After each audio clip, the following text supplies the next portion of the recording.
পরমাত্মা গোবিন্দ স্বয়ং নিজে অদ্বৈত আচার্যদেব শান্তিপুর গঙ্গার ঘাটে স্নান করছিলেন সকালবেলা। হঠাৎ দেখছে অদূরে একটা মৃতদেহ ভেসে আসছে, আর তার মধ্যে থেকে কৃষ্ণ নাম দিচ্ছে। কৌতূহল বশত যতবার মৃতদেহের দিকে এগিয়ে যাচ্ছে, মৃতদেহটাও ভাসতে ভাসতে যেন অদ্বৈতের দিকে এগিয়ে আসছে। এবার অদ্বৈত আচার্যদেব সেই নিথর দেহটাকে হাতে তুলে নিয়ে গঙ্গার ধারে শুইয়ে দিলেন।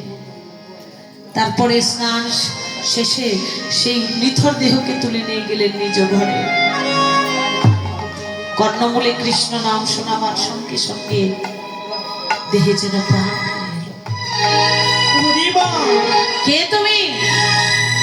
এমন করে কৃষ্ণ নাম গাইছ, তোমাকে ক্ষতবিক্ষত করে গঙ্গার জলে ভাসিয়ে দিল কে? আপনি আমাকে ছুবেন না, স্পর্শ করবেন না। আমায় কেউ ভালোবাসেন, আমি অস্পৃশ্য। আমি জগৎ ঘরে জন্ম নেওয়ার সত্ত্বেও আমি কৃষ্ণ নাম করি বলে কেউ ভালোবাসে না। আমায় 22 বাজারের বেত্রাঘাত করে আমি গঙ্গার জলে ভাসিয়ে দিয়েছে।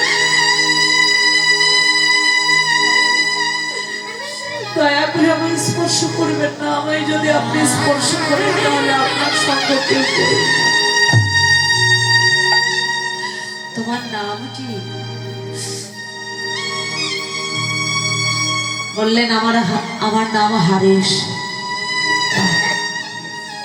হারেশ? যার মুখে এত হরি নাম, যার মুখে এত সুন্দর কৃষ্ণ নাম, সে কি করে হারেশ হয়? আজ থেকে আমি তোমার নাম দিলাম হরিদাস। যে হরিদাস, যে কৃষ্ণের দাস, সেই তো হরিদাস। জয় রাধে। তোমরা বলতে পারো আমার কৃষ্ণ কোথায়? সে যে আমায় কথা দিয়েছিল আমায় দেখা করাবে, আমার কাছে আসবে, আমায় সঙ্গ দেবে। কোথায় বলো তো? হরি মনে মজায় লোকালে কোথায়? হরি মন মজায় লোকালে কোথায়? আমি ভাবি নাহে দেখা, আমি ভাবি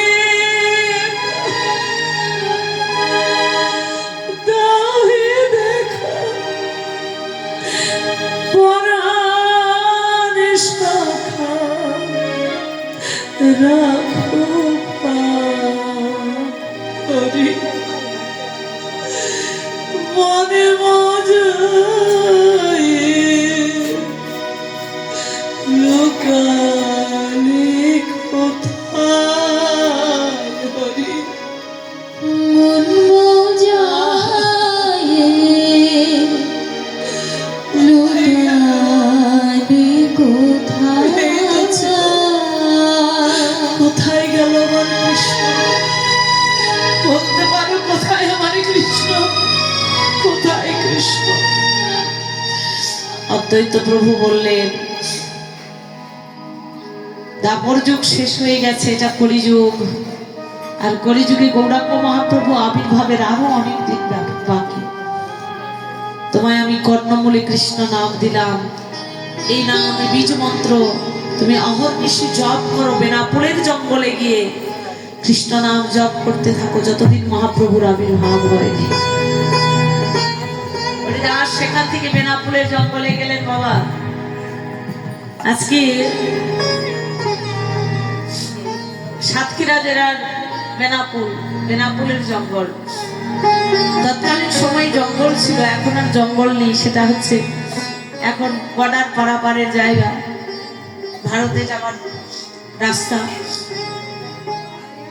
সেখানে একটু কিছুদিন ওই বর্ডার থেকে অল্প একটু রাস্তা গেলে 5-10 মিনিট অটো ভাড়া, 10 টাকা অটো ভাড়া দিলেই যাওয়া যায়।